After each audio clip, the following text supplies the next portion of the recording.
Merci à vous, merci au président Bancel, à Alexandre, André aussi qui nous ont proposé, à Pierre et à moi de copiloter, de mener cet exercice de production d'un focus assurance de personnes cette année. Alors, je vais de suite répondre à ta question, Alexandre, quand tu te demandais comment on avait tous vécu ça, là, ces 9 mois de gestation. Alors, j'imagine qu'un peu comme pour tous les autres focus, finalement, c'était un exercice particulier. Déjà, en soi, c'est un exercice particulier de faire travailler ensemble des personnes qui se connaissent ou pas, qui viennent de milieux différents, qui ont des profils différents, et en plus, cette année, tout cela à distance. Et je crois pouvoir dire que ça n'a pas empêché l'assiduité. Ça s'est fait dans un climat très détendu. Alors, j'ai envie de dire assiduité, compétence, diversité et enthousiasme. Finalement, ça nous a permis à tous de regarder cette feuille blanche avec pas mal de sérénité et d'aboutir à un produit que je pense pas trop mauvais à la fin. Alors je peux pas remercier tout le monde, ça serait beaucoup trop long, toutes les personnes qui ont participé à ce focus. Alors du coup, je vais remercier une seule personne, c'est Marika Lefebvre à la Mutualité Française, parce que c'est Marika qui a déployé des trésors d'attention, c'est elle qui a largement dirigé les débats et qui a apporté de la cohérence dans nos échanges, de la direction aussi dans nos échanges, et le produit fini, c'est largement elle. Donc un grand merci à Marika, et voilà, tu auras été quelque part la cheville pensante de ce projet. Alors, si vous le voulez bien, je ne vais pas vous présenter le focus partie par partie ou levier par levier, et d'autant plus que je trouve qu'on se recoupe beaucoup avec le focus qui vient d'être présenté par Stéphane Duroul. Moi, j'ai plutôt tenté de vous restituer plutôt l'état d'esprit dans lequel nous avons travaillé, vous dire comment nous avons travaillé, et puis j'illustrerai ici ou là avec du contenu du focus. Alors, comment nous avons fait? Nous sommes partis déjà d'une définition des objectifs de l'assurance. Alors là, je vais vous citer une partie du rapport, je vous rassure, je le ferai qu'une seule fois. L'assurance a été créée par des groupes de personnes ayant besoin de mutualiser la couverture des risques, dont la probabilité de survenance est faible au niveau individuel, mais élevée au niveau de ces groupes. Autrement dit plus simplement, des individus s'en remettent à un groupe pour les protéger. Et autrement dit encore, l'assurance, elle est fondée sur une promesse. Et la promesse, c'est que cet organisme assureur, en contrepartie de la confiance que met en lui l'assuré, eh bien cet assureur, il tiendra ses engagements. On n'a pas besoin que les pouvoirs publics lui demandent de les tenir d'ailleurs. Donc il tiendra ses engagements, à savoir le protéger, le couvrir, lui offrir des services. Et ça, quand l'assuré en éprouvera le besoin, si toutefois un jour il en éprouve le besoin, ce qui n'est pas nécessaire. Et puis quand, ça, on ne peut pas le prédire, c'est une notion d'aléa et de risque. Donc on voit bien, la confiance, nous on est parti de là, on se dit c'est un des fondamentaux du métier de l'assureur. Et sans confiance, bien quelque part, point d'assurance, ça aurait pu être la baseline, mais je vous ai évité ce slogan qui est quand même assez cheap. Alors tout ça, c'est quand même, on se situe dans un climat avec un très haut niveau de défiance envers les institutions d'une manière générale. L'assurance, elle n'échappe pas à cette tendance lourde, mais il y a eu aussi une autre notion qui a irrigué tous nos travaux, tout notre focus, c'est celle de la réciprocité. L'assuré, effectivement, qui s'en remet à une institution, il doit pouvoir lui faire confiance. Et inversement, l'assureur doit aussi pouvoir avoir confiance en son assuré. C'est un lieu commun de dire qu'on se méfie de l'assurance. Voilà, on craint toujours que notre assureur ne va pas couvrir le risque pour lequel on le sollicite. Mais inversement, il nous semble très important de pouvoir dire, et ça a été dit aussi par Stéphane Duroul, que les assureurs, ils doivent aussi pouvoir faire confiance à leurs assurés. Alors, la confiance n'exclut pas le contrôle, bien sûr.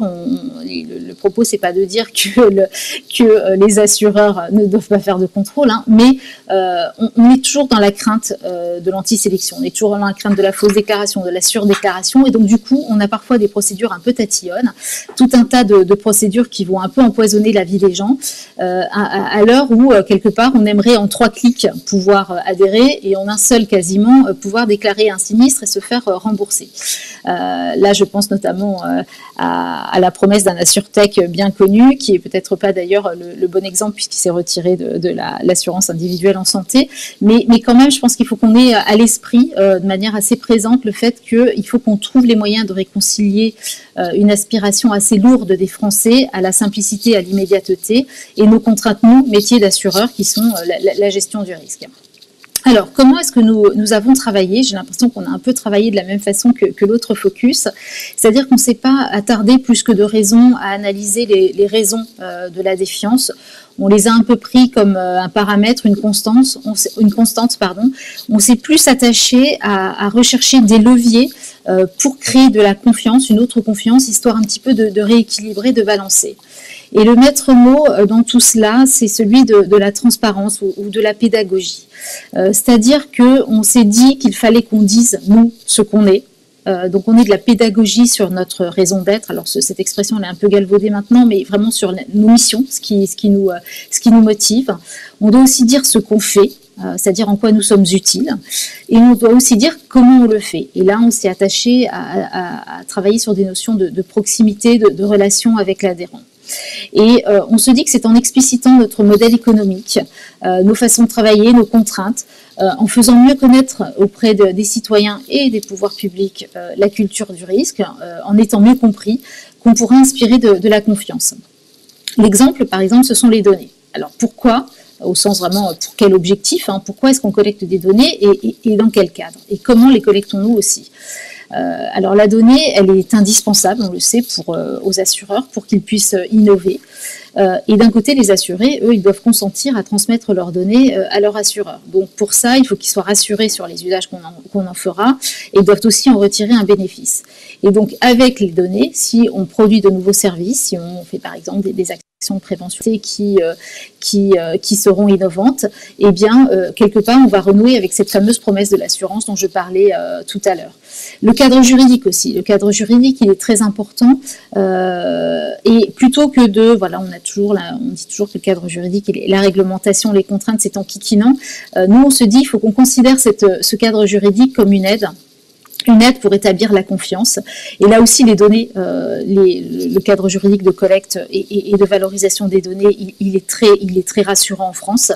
Et on a aussi les règles prudentielles qu'il nous faut connaître, qui doivent aussi rassurer les assurés sur le fait qu'à terme, on sera toujours là pour couvrir leurs risques. Et puis, sur la partie relation client, on a aussi mis l'accent sur la notion d'authenticité. Alors, je vais vous reciter un autre extrait du document, si je le retrouve sur mon ordi, mais je le retrouve pas, tant pis, c'est pas grave. Un autre extrait que j'aime bien, où on fait le parallèle entre en fait le service marketing qui ne produirait pas un avantage immédiat à l'assuré et qui ressemblerait quelque part à un emballage joli de supermarché, mais cet emballage il est coûteux, il est polluant, et à l'heure du circuit court, on se dit qu'il vaut peut-être mieux axer sur des notions d'immédiateté dans notre relation avec l'assuré et d'authenticité. Et ça, c'est pour nous essentiel pour le fidéliser. Et là aussi, à l'ère du tout numérique, il nous faut tenter de rétablir des relations clients qui soient démédiatisées et beaucoup plus personnalisées. Et ça, la donnée toujours va nous permettre de le faire. Comme le disait tout à l'heure Stéphane Duroul, c'est à nous de tenir un discours de preuve sur notre utilité. Ça, personne ne le fera à notre place. Et alors, mon éthique devrait me demander de ne pas évoquer devant vous une campagne de communication de la Mutualité française, mais comme elle est citée dans le focus, je vais le faire. C'est une campagne de communication corporate qu'on a fait en 2 temps, et il devrait y avoir un 3e temps cette année. Une campagne de communication où on joue justement sur l'utilité, la proximité et l'authenticité de nos relations avec les assurés. On pourrait aussi s'appuyer sur une tendance assez lourde de notre société, qui est celle des communautés choisies. Alors tout ça, avec le côté très affinitaire, alors tout ça, bien sûr, la société est aussi très volatile, donc on peut aussi se choisir plusieurs communautés, des communautés successivement. Donc il y a vraiment un gros travail à faire de ce côté-là. Alors tout ça pour dire que donc la confiance, elle est indispensable pour le bénéfice de tous, en premier lieu de l'assuré. Et je terminerai en parlant de l'assurance dépendance, parce que pour nous, c'est un exemple d'un champ de développement important qui est presque un cas d'école en fait pour l'illustration de notre focus. Alors sur l'assurance dépendance, on part de loin, il faut quand même le rappeler, il y a des produits qui existent, qui sont assez peu souscrits, et les Français plébiscitent plutôt une intervention publique qu'une intervention privée. Et ça, d'autant plus peut-être avec la création d'une 5e branche dans les dernières lois financières, 5e branche qui pourrait laisser à penser que ça y est, la sécurité sociale va prendre en charge ce risque et donc on a d'autant moins besoin de s'assurer contre le risque de dépendance. Donc ça alourdit un peu notre challenge. Par ailleurs, c'est un risque long. Donc ça peut quand même voilà, démotiver pas mal de personnes, ça concernera au final assez peu de gens. Donc ça nous incite pas à nous couvrir le plus tôt possible.